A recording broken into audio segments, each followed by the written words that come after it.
বাড়ি ভাঙতে গিয়ে মিলল অসংখ্য পুরনো কয়েন। পশ্চিম মেদিনীপুরের গোয়ালতোড়ের হাড়িমারা গ্রামের ঘটনা।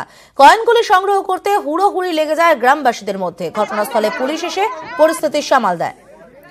সৌমিক মজুমদার প্রতিনিধি রয়েছেন আমাদের সঙ্গে টেলিফোন লাইনে। সৌমিক, কয়েনগুলি কিসের, কবে, কত পুরনো এবং কোথা থেকেই বা এলো, কোনো অনুমান কি কিছু করা যাচ্ছে? দেখো, গোয়ালতোড়ের ওই বাসিন্দার বাড়ি গত 2-3 দিন ধরেই ভাঙা হচ্ছিল এবং সেই বাড়ি ভাঙতে গিয়ে গতকাল হঠাৎই বাড়ির সেই ভিতের নিচ থেকে সেখান থেকে বেশ কিছু পুরনো কয়েন উদ্ধার হয় এবং সেই কয়েনগুলো ধাতুর অর্থাৎ রূপো বলে অনুমান করছেন গ্রামবাসীরা এবং প্রচুর মানুষ সেই কয়েন তুলতে চলে আসে। পরে সেখানে গোয়ালতোড় থানার পুলিশ যায় এবং পরিস্থিতি সামাল দেয় এবং সেই কয়েনগুলো রিকভার করে থানায় নিয়ে যায়। এখনো পর্যন্ত কয়েনগুলোর সংখ্যা কত বা কি ধরনের কয়েন, সেগুলো কত পুরনো, সে সম্পর্কে পরিষ্কার বার্তা প্রশাসনের তরফে জানানো হয়নি। তবে অনুমান করা যাচ্ছে বেশ কয়েকশো বছরের পুরনোই হবে সেই কয়েন। এই কয়েনগুলোর নিয়ে রিসার্চ ইতিমধ্যেই শুরু করা হচ্ছে বলে জানা গেছে প্রশাসনের তরফে এবং প্রয়োজনে সেই এলাকায় পরিদর্শনও যাবেন বিশেষ দল। সৌমিক, যার বাড়ি ভাঙা হচ্ছিল অর্থাৎ যার বাড়ির নিচ থেকেই এই কয়েন উদ্ধার হয়েছে, তিনি কি কিছু বলতে পারছেন না? তার বাড়ির লোকেরা কি কিছু বলতে পারছে এই বিষয়ে কিছু? দেখো, যার বাড়ি ভাঙা হয়েছে অর্থাৎ তিমির সিংহ মহাপাত্র, তিনি কিন্তু এই বিষয়ে কিছুই বলতে পারেননি এখনো পর্যন্ত। তার একটাই বক্তব্য যে তিনি ঘর বাড়াবেন বলে সেই ঘর ভাঙছিলেন এবং ভাঙতে গিয়ে এমনটা উদ্ধার হয়েছে। কিন্তু এই কয়েন কে বা কারা রেখেছে বা আদেও এর পিছনে পুরনো কোনো ইতিহাস বা ঘটনা জড়িয়ে আছে কিনা, তার পুরোটাই কিন্তু তদন্ত সাপেক্ষ। কারণ আমরা দেখেছি যে একসময় কিন্তু এই সমস্ত এলাকাতে বেশ ইতিহাসের সাথে জড়িত এই সমস্ত এলাকা এবং তারই হয়তো কোনো পুরনো ঘটনা এই কয়েনগুলোর সাথে জড়িত আছে, এমনটাও অনুমান করছেন গ্রামবাসীরা। তবে পুরো বিষয়টা এখনো পর্যন্ত পরিষ্কার নয়। হতে পারে যে আরো কয়েন সেখানে আছে, আবার এমনটাও হতে পারে যে শুধু ওইটুকু পরিমাণই ছিল, কিন্তু কোথা থেকে এলো, কিভাবে এলো, কতদিনের পুরনো, তার সমস্ত কিছুই কিন্তু তদন্তের পরেই জানা যাবে। সমাদৃতা। ধন্যবাদ সৌমিক। কিশোরকে জলে ডুবিয়ে খুনের অভিযোগ, বন্ধুকে খুনের ভিডিও ভাইরাল। হুগলির চণ্ডীতলার গরলগাছার ঘটনা। নিহত কিশোরের নাম রোহিত কর্মকার। দেখতে পাচ্ছেন সেই ছবি, যে ভিডিও ভাইরাল হয়েছে। মাছ ধরার নাম করে রোহিতকে নিয়ে যায় সৌম্যদীপ পল্লে অভিক ঘোষ। রোহিতকে জলে ডুবিয়ে দেয় সৌম্যদীপ। অভিক সেই ভিডিও তুলে রাখে। শুক্রবারের ভিডিও অভিকই ভাইরাল করে। সৌম্যদীপকে ইতিমধ্যে আটক করেছে পুলিশ। সৌম্যদীপ ও অভিকের বাড়ি ভাঙচুর করেছে স্থানীয় বাসিন্দারা। দেখতে পাচ্ছেন কিভাবে এক বন্ধুকে আর এক বন্ধু জলে ডুবিয়ে দিচ্ছে।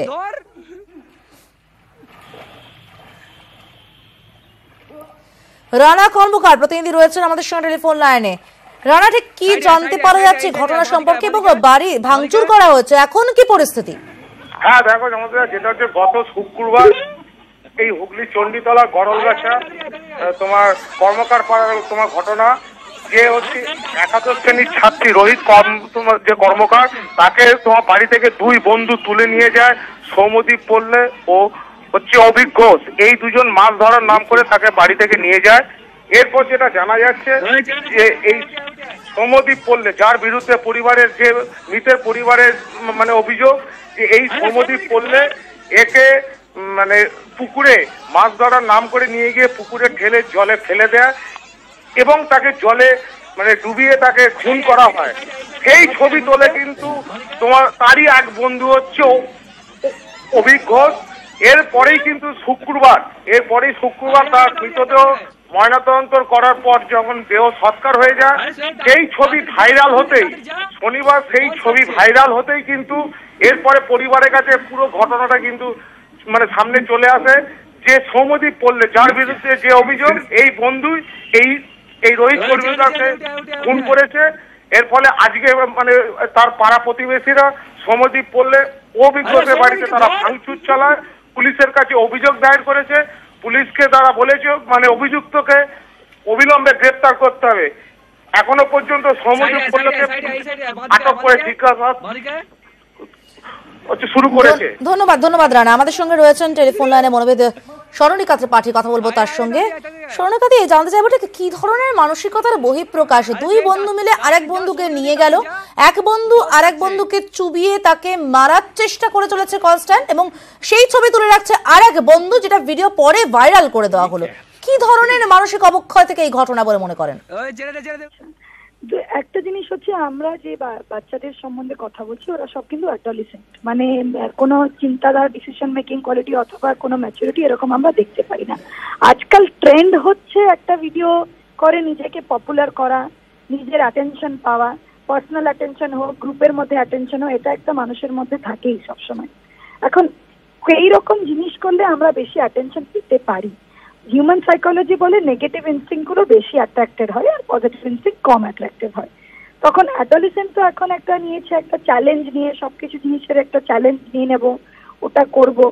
দুটো পর্যায়ে হতে পারে। আগে হচ্ছে দুজনের মধ্যে বন্ধুত্ব কিরকম ছিল, কোন রকম শত্রুতা অথবা কোন রকম একটা মানে রিভেঞ্জ নেওয়া, প্রতিশোধ নেওয়ার প্রবণতা ছিল কিনা আদৌ, কি রাগের একটা ভাব ছিল কিনা আদৌ, তার ফলে এইরকম একটা অ্যাকশন ক্রিয়েট করার, এটাকে ভাইরাল করার মাইনে হচ্ছে যে আমার সাথে এরকম করবে, আমি ওর সাথে এরকম করতে পারি, মানে আমরা ভীষণ ডেঞ্জারাস আর কি।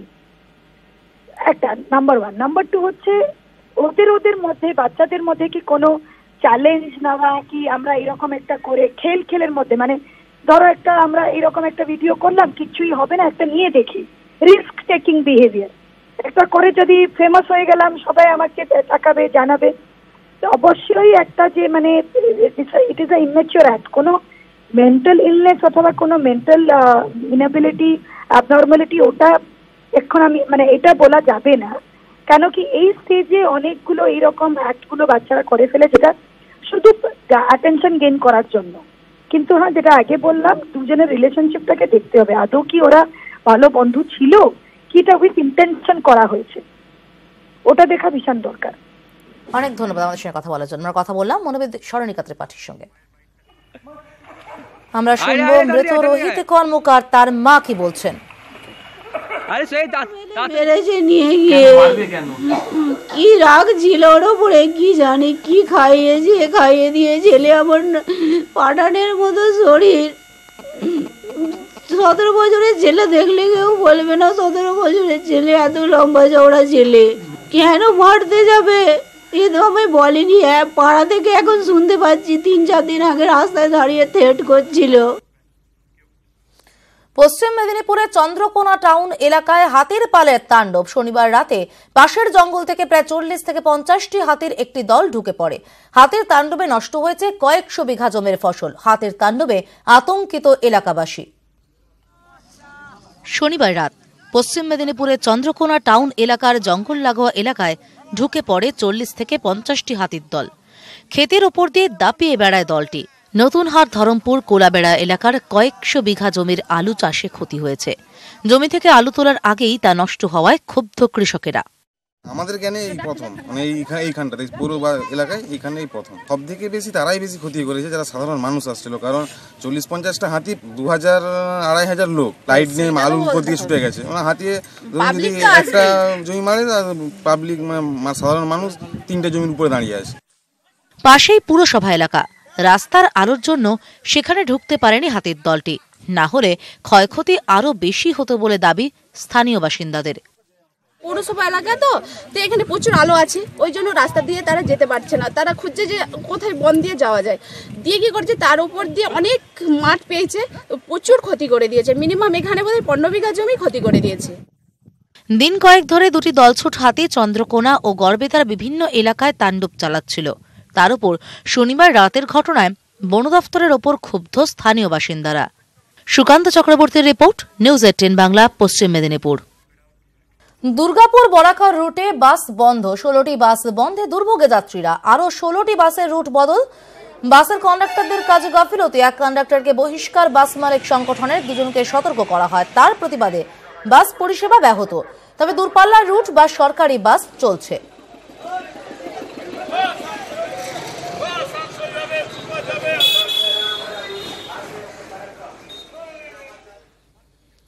জলপাইগুড়ির ধূপগুড়িকে প্লাস্টিক মুক্ত করার অভিযান। বেআইনি প্লাস্টিকের সামগ্রীর দোকান ও গুদামে অভিযান চালালো পুলিশ। বাজেয়াপ্ত প্রায় 2 লক্ষ টাকার প্লাস্টিকের সরঞ্জাম। আটক এক। ধূপগুড়িকে গ্রিন সিটি হিসেবে গড়ার লক্ষ্যে ইতিমধ্যেই জোর কদমে প্রচারে নেমেছে পুরসভা। অনেকদিন পর দেখলাম কোনো কাজ নিজে করতে। দু একজন অসাধু ব্যবসার সাথে এখন যুক্ত আছে, তারা লুকিয়ে চুরিয়ে এরা প্লাস্টিক বিক্রি করছে। পুলিশকে আমরা বলেছিলাম, পুলিশ আজকে রেড করেছে। রেড করার পরে আজকে প্রচুর পরিমাণে প্লাস্টিকের গ্লাস, প্লাস্টিকের থালা কিছু পেয়েছে। আমরা এ নিয়ে অলরেডি পুলিশকে আমরা বলেছি যে আরও কঠোর হতে হবে। আজ স্বামী বিবেকানন্দের 157তম জন্মতিথি। বেলুড়ে রামকৃষ্ণ মঠ ও মিশনে স্বামীজির জন্মতিথি উপলক্ষে বিশেষ পুজোর আয়োজন করা হয়েছে। নানা ধরনের ভোগ নিবেদন করা হয়। বেলুড় মঠে ভক্তদের ঢল।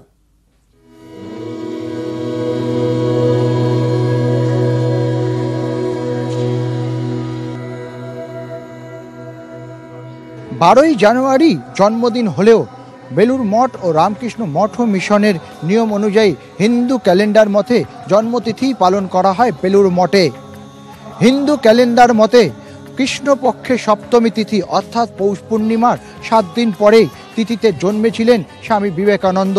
ঠিক সেই অনুযায়ী আজ স্বামীজির জন্মতিথি পালন করা হচ্ছে বেলুড় মঠ এবং রামকৃষ্ণ মঠ ও মিশনের যে শাখাগুলি রয়েছে গোটা দেশ জুড়ে সেগুলিতে।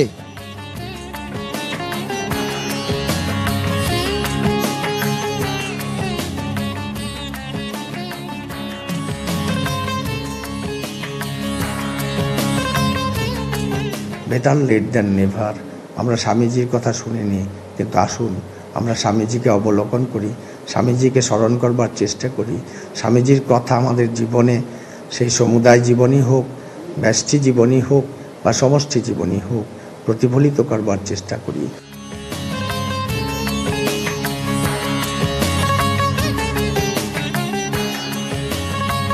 এর আগের বছর কি হয়েছিল, ঢুকতে পেরেছিলাম বাড়িতে, আজকে গিয়ে দেখছি আর দিচ্ছে না ঢুকতে। এই বিশেষ একটি দিনে আমরা স্বামীজিকে অন্যভাবে উপলব্ধি করতে পারি, তার আদর্শটাকে নেওয়ার চেষ্টা করি, অন্তত যুব সমাজের মধ্যে যাতে সেটা ছড়িয়ে পড়ে। মঙ্গল আরতি দিয়ে শুরু হয়েছে অনুষ্ঠান, সন্ধ্যা আরতি দিয়ে শেষ হবে স্বামীজির জন্মতিথি উৎসব।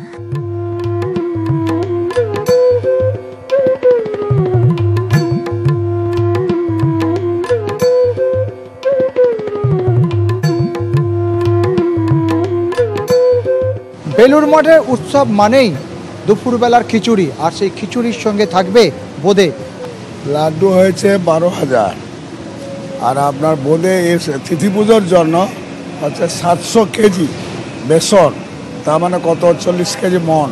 40 মনের মতন বোঁদে তৈরি হবে এবং প্রত্যেক দর্শনার্থী যাতে সেগুলি তারা পায় এবং ভোগ হিসাবে তারা খাবেন আজকে বেলুড় মঠে স্বামীজির জন্মতিথি উৎসবে।